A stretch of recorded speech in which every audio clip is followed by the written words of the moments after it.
As soon as Harold's finished taming the shrew, Bernardo added and ducked out of sight before Enoch could swat him. Is Adelaide going to come out, do you think? Pippin asked anxiously. I'm sure he will, Enoch said reassuringly. Harold was saying, darling, I know exactly how you feel. Oh, Harold, the theatre's leading lady and megastar rushed across her dressing room and flung her rather ample frame into his arms. You are the only one who ever understands, Adelaide sobbed.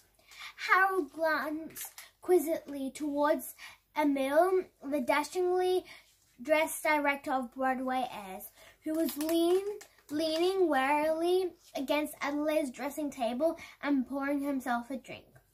I simply wondered if Adelaide might wish to appear generous and give young Wendy the chance she deserves, he explained. His face was betraying his frustration.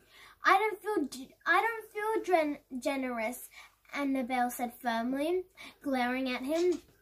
The Flower Girl is a character I'm perfectly able to manage, and I haven't shown the youthful side of my talent in years. I wonder what Don Q would say about this. Shall we send for him?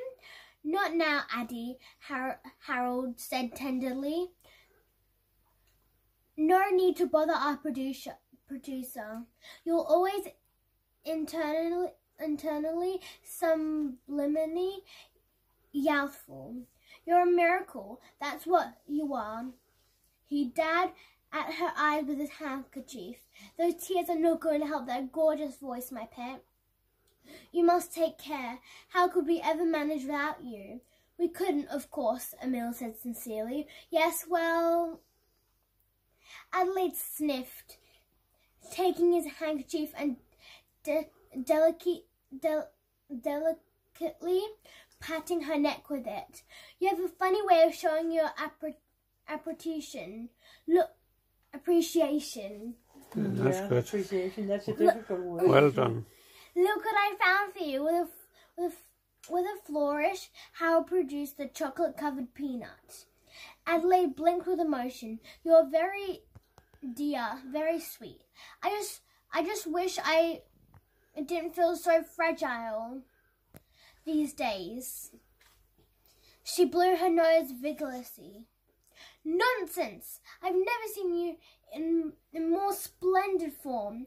You will be a tour de force on Monday night. Speaking of which, Harold added tactfully, your boys are waiting on stage to rehearse the final number.